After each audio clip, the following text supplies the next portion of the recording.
คลิปนี้วันที่18ธันวาคมปี68เวลา16:05 น.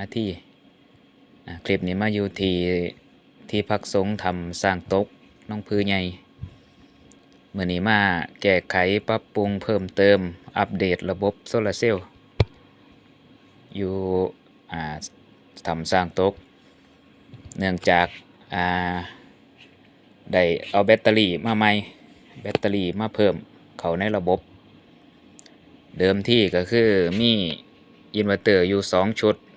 คือ24โวลต์ระบบแบต24โวลต์ 2,400 วัตต์หม้อแปลงเทอร์ลอยแล้วก็อินเวอร์เตอร์แม็กสกาย11กิโลวัตต์แบบสวิตชิ่งอินเวอร์เตอร์ไฮบริดรับแผงไฮโวลต์เดิมที่ก็คือมีแบตเตอรี่อยู่แค่ระบบ48นี่มีอยู่100แอมป์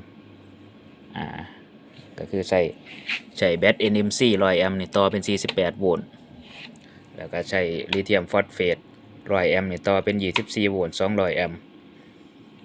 มันนี่ก็คือเอาแบตเตอรี่ลิเธียมฟอสเฟต51.2โวลต์16เซลล์16เอสความจุก่อนละ140แอมป์ราคาลูกละ 10,000 ตัวนี้ก็ 10,000 ความจุซ้ำกัน140แอมป์ซ้ำกันเอามาเพิ่มเขาในระบบก็คือเป็น51.2โวลต์140แอมป์2ลูกต่อใช้งานกับอินเวอร์เตอร์48โวลต์11กิโลวัตต์ของ Max Sky แล้วก็มีลิเธียมฟอสเฟต 16S คือกันก่อนนี้100แอมป์51.2โวลต์100แอมป์เปลี่ยนจาก24มาต่อเป็น48แล้วก็เอาแบต NMC ไปต่อเป็น24โวลต์คือเก่า24โวลต์200แอมป์ใช้งานกับตัวอินเวอร์เตอร์ 2,400 วัตต์24โวลต์ก็คือตัว11กิโลวัตต์นี่ต่อกับแบตเตอรี่3ชุดอันนี้ชุดที่1 51.2โวลต์100แอมป์ชุดที่2 51.2โวลต์140แอมป์ชุดที่3 51.2โวลต์140แอมป์คือกันรวมเป็น380แอมป์แบตเตอรี่ลิเธียมฟอสเฟตนี่380แอมป์ที่ต่อเข้ากับอินเวอร์เตอร์11กิโลวัตต์นี่ต่อขนานกันเป็นขนานเป็นลูกเดียวกันรวมเป็น380แอมป์ขั้วที่เอาไปใช้งานก็คือฝั่งนี้ขั้วลบขั้วบ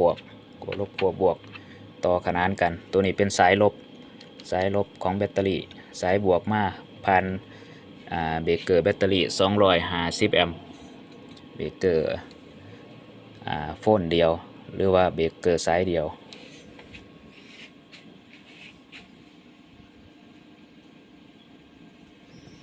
ส่วนการตั้งค่าของอินเวอร์เตอร์ก็ตั้งค่าใหม่ตั้งค่าแบตเตอรี่เต็มอยู่ที่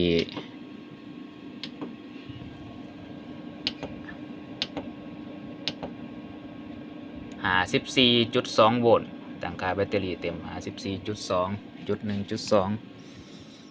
เพราะว่าแบตเตอรี่ลูกใหม่นี่เป็นแบตเตอรี่ที่เขาถอดมาจากรถยนต์ซึ่งตอนนี้บ่มี Active Balance บ่มี BMS ก็คือต่อใช้ตรงไปก่อนแต่ว่าลูกเดิมที่มีอยู่แล้วนี่คือ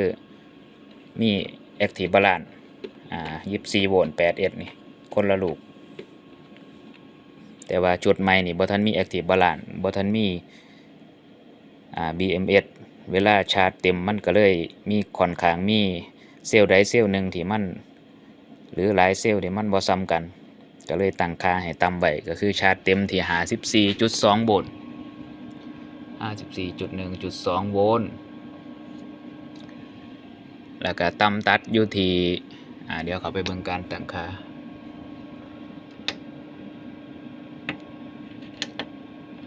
F2 แบตเตอรี่โหมดกำหนดเองเอาโซลาร์เซลล์ชาร์จอย่างเดียวอันนี้คือบูทชาร์จ14.2โวลต์โฟลติ้งชาร์จก็14.2โวลต์อันนี้ต่ำตัดอันนี้คือบายพาสแบตเตอรี่ต่ำกว่า50.6โวลต์บายพาสไปเป็นไฟจากการไฟฟ้าอันนี้คือ พอแรงดันแบตเตอรี่กลับมาที่51.2 โวลต์ให้กลับมาใช้งานอันนี้คือคัตออฟหรือว่าต่ำตัด50.5 โวลต์กระแสชาร์จตั้งไว้อยู่40 แอมป์ประมาณอยู่ 2,000 วัตต์ 2,000 กว่าวัตต์ 2,000 กว่าวัตต์นิดๆเพราะว่าแบตเตอรี่อยู่นี่มันบ่ค่อยได้การใช้งานบ่ค่อยได้ใส่หลายสิได้ใส่แต่เฉพาะเวลามีงานการจัดงานคนใช้ไฟหลายแบตเตอรี่จังสิได้ใส่หลายแน่ก็เลยเฮาบ่จำเป็นต้องชาร์จหลายก็ตั้งเพิ่มจากเดิมตั้งไว้20 แอมป์ตั้งเพิ่มเป็น40 แอมป์อันนี้ไฟฟ้าชาร์จอยู่5 แอมป์กรณีที่เฮามีไฟเข้าโอเค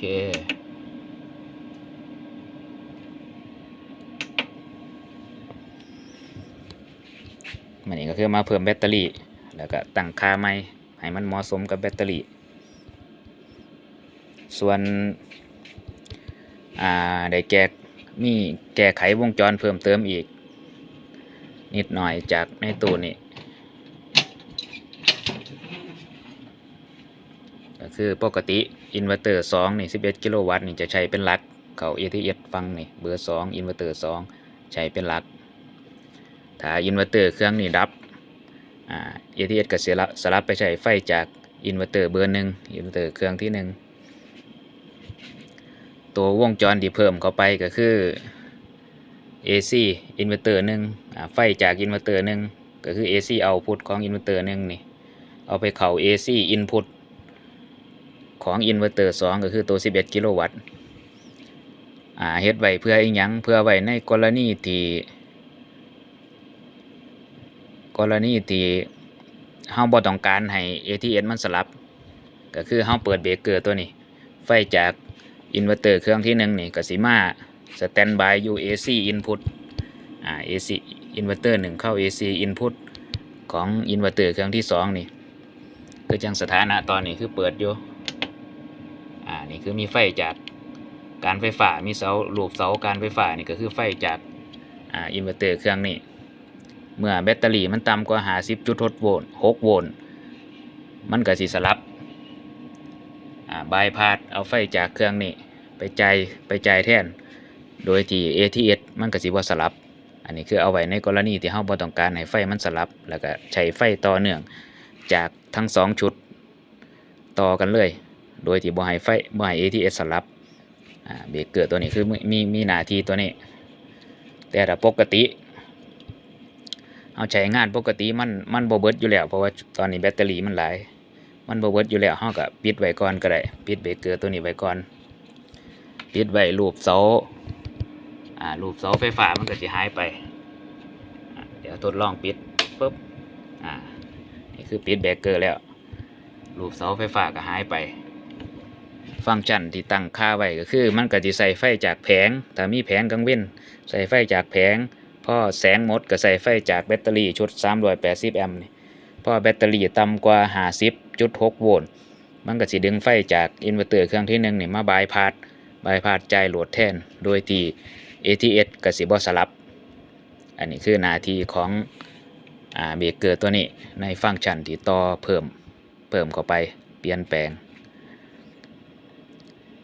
ส่วนกรณีถ้าเฮาต้องการใช้อินเวอร์เตอร์เครื่องที่1ให้มันได้ดึงไฟออกไปใช้บ้างเฮาก็สามารถมาบังคับหรือว่าแม่นนวลเลือกเองได้ก็คือปิดสวิตช์ตัวนี้ปุ๊บแล้วก็บิดอันนี้ก็จะเป็นใส่ไฟจากอินเวอร์เตอร์เครื่องที่1หรืออีกกรณีนึงเฮาเปิดออโต้ไว้นี่ละพอเปิดออโต้ถ้ามันมีไฟอยู่มันก็สิซับมาตัวหลักก็คือตัว11 กิโลวัตต์แต่อีกกรณีนึงแต่เฮาบ่อยากไปบิดตัวนี้มันบิดยากเฮาก็ปิดเบรกเกอร์ AC output ของอินเวอร์เตอร์ตัว11 กิโลวัตต์ลงATS มันก็สิสลับไปอินเวอร์เตอร์เครื่องที่1ปุ๊บอันนี้คือกรณีที่เฮาต้องการใช้ไฟจากชุด2,400 วัตต์24 โวลต์อินเวอร์เตอร์เครื่องที่1บางแต่ถ้าปกติเฮาเปิดไว้ปกติก็มันก็สิใช้เครื่องที่2อินเวอร์เตอร์11 กิโลวัตต์นี่เป็น เป็นหลักแล้วเราต้องการให้มันใช้ต่อเนื่องกันเลยโดยที่บ่ให้ ATS สลับเรากับเปิดเบรกเกอร์ตัวนี้ขึ้นเพื่อให้ไฟจากอินเวอร์เตอร์เครื่องที่1มันมาสแตนบายรอเข้า AC input ของอินเวอร์เตอร์เครื่องที่2นี่คือฟังก์ชันที่ต่อ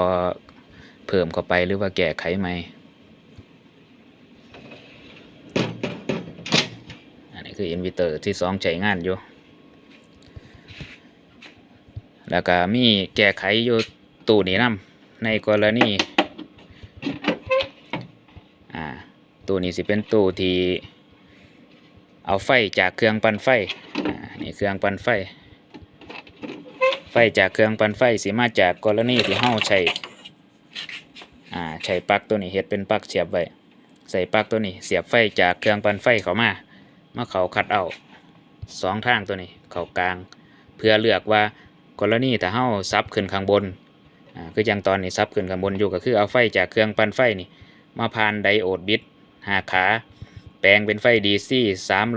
300ประมาณ320โวลต์แล้วมาเข้า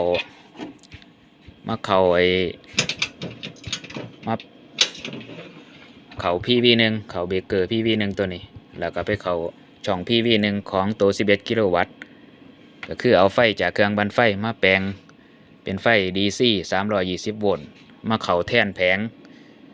มาเข้าเป็นแผงเข้า PV1 เป็นแผงให้กับตัว11กิโลวัตต์ในกรณีที่เราต้องการใช้ไฟเครื่องปั่นไฟมาชาร์จแบตไว้แล้วก็ใช้ไฟผ่านตัวอินเวอร์เตอร์บ่ได้ใช้ตรงจากเครื่องปั่นไฟคือเอาไฟจากเครื่องปั่นไฟมาแปลงเป็นไฟแผงเข้า PV1 เฮาก็เปิดเบรกเกอร์ตัวนี้ปึ๊บไฟจากเครื่องปั่นไฟก็สิเข้าเป็นแผง PV1 แล้วก็ชาร์จแบตหรือว่าบายพาสไปเป็นไฟ220แปลงเป็นไฟ220ให้เฮาได้ใส่ผ่านอินเวอร์เตอร์ปกติอันนี้คือกรณีที่เฮาเอาไฟเครื่องปั่นไฟมาแปลงเป็นแผงแต่ถ้าบ่ได้ใช้เฮาก็ปิดไว้อินเวอร์เตอร์เบรกเกอร์ตัวที่1 PV1 นี่ PV2 นี่เป็นเบรกเกอร์ของแผงเบรกเกอร์ที่มาจากแผงอยู่ลีแผง600วัตต์5แผงอนุกรมล้วนมาเข้าคัดเอาก่อนนี่คัดเอาของแผงแล้วก็มาผ่านเบรกเกอร์ PV2 อีกเทื่อนึงแล้วก็เปิดแต่เฮาเปิดก็คือเอาไฟจากแผงเข้า PV2 เข้าชาร์จแบตเข้าแปลงเป็นไฟ AC 220โวลต์ออกมาใช้ปกติการแก้ไขในตู้นี่ก็ประมาณนี้ส่วนในตู้นี้กรณีว่าหันคือเฮาซับคัดเอา2ทางขึ้นข้างบนก็คือแปลงเป็น PV1 ไปเข้าอินเวอร์เตอร์11กิโลวัตต์อินเวอร์เตอร์2แต่ถ้าเฮาซับคัดเอาลงมาก็คือไปเข้า AC input ของอินเวอร์เตอร์เครื่องที่1แต่เฮาซับลงมาจังซี่ปึ๊บก็คือเอาไฟจากเครื่องปั่นไฟที่เฮาไปเสียบปลั๊กมาแล้วเสียบไฟจากเครื่องปั่นไฟมาแล้วเฮาซับคัดเอาลงจังซี่ก็คือเอาไฟจากเครื่องปั่นไฟนี่ไปเข้าอินเวอร์เตอร์เครื่องที่1มาเข้า AC input อินเวอร์เตอร์เครื่องที่1โดยที่เฮาต้องเปิดเบรกเกอร์อยู่ในตู้นี่ก็คือเบรกเกอร์ตัวแรกนี่ก็คือไฟจากเครื่องปั่นไฟมาเข้านี้ถ้าเฮาเปิดเบรกเกอร์ปุ๊บไฟก็สิไปเข้า AC input ของเครื่องที่1ในกรณีที่เฮาต้องการเอาไฟเครื่องปั่นไฟมาชาร์จแบตชุด24โวลต์ไว้หรือว่าบายพาสใช้ตรงไปแต่ว่ากรณีชาร์จแบตเฮาก็ต้องตั้งค่าอินเวอร์เตอร์ใหม่ตั้งค่าใส่เป็นโหมดAC priority แต่ว่าปกติตอนนี้เฮาใช้โหมดแบตเตอรี่ priority อยู่ใส่แบตเป็นหลัก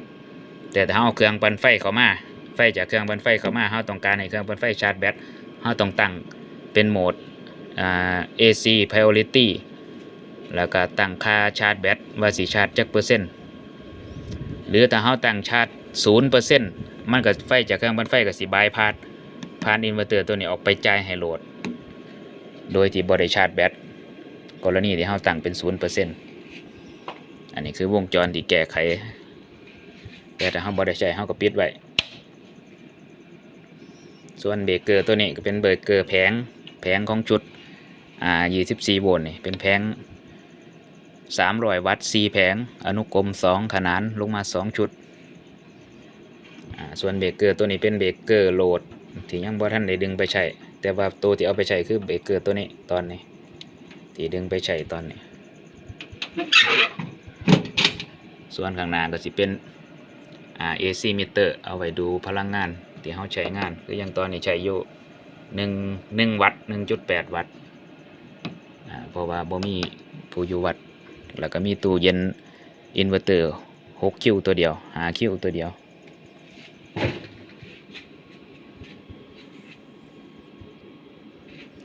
ส่วนชุด24โวลต์นี่ก็ตั้งค่าเป็นโหมดแบตเตอรี่DC priority ต่ำตัดอยู่ที่24โวลต์ต่ำกว่า24โวลต์มันก็สิตัดการจ่ายไฟกลับมาที่26โวลต์กลับมาจ่ายไฟได้อันนี้คือโหมดแบตเตอรี่โวลต์ชาร์จตั้งไว้ที่เป็นตั้งไว้ที่ 28.4 โวลต์อันนี้โวลต์ชาร์จเต็มส่วนกระแสชาร์จตั้งไว้ที่40แอมป์อันนี้กระแสชาร์จจากแผง PV Charging Current Setting ตั้งไว้40แอมป์ส่วนกระแสชาร์จอีกตัวหนึ่งก็คือกระแสชาร์จจาก AC Charging Current Setting ก็คือกรณีที่เอาไฟจากเครื่องปั่นไฟเข้ามาแล้วเฮาก็มาตั้งกระแสชาร์จหม้องนี้กรณีที่เฮาต้องการให้ชาร์จก็คือเพิ่มเปอร์เซ็นต์ขึ้นไป 20% 40% 60% 80% หรือ 100% ตามเฮาต้องการแต่ถ้าเฮาบ่ต้องการให้มันชาร์จให้มันอยากให้มันบายพาสไปจ่ายโหลดซื่อๆเฮาก็ตั้งไว้ 0% แต่ว่ากับโหมดวังหันสิทำงานเนี่ยก็ในกรณีที่เฮาตั้งโหมดการใช้งานมาเป็น AC รูปเสาไฟฟ้านี่ Line Priority Mode นี่เมื่อเฮาตั้งค่าโหมดการใช้งานเป็น Line Priority Mode นี่ก็คือไฟจากเครื่องปั่นไฟมันจังสิบายพาสให้หรือว่าเอามาชาร์จแบตให้เฮาแต่คันเฮาตั้งเป็นโหมดแบตเตอรี่อยู่ไฟจากเครื่องปั่นไฟมันก็สิมาสแตนด์บายท่าซื่อๆบ่ได้เอาไปจ่ายโหลดแล้วก็บ่ได้ชาร์จแบตแต่ปกติก็เฮาก็ใส่แบบโหมดแบตเตอรี่นี่แหละ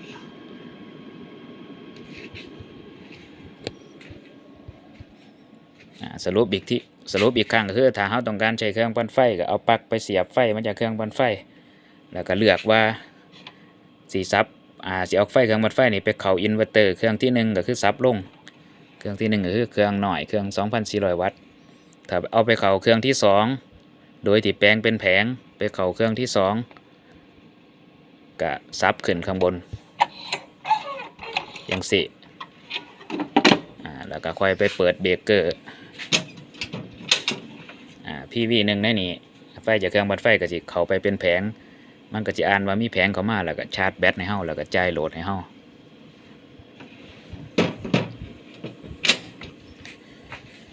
โอเคระบบที่มาแก้ไขเพิ่มเติมเพิ่มแบตเตอรี่แล้วก็แก้ไขวงจรก็มีประมาณนี้มื้อนี้โอเค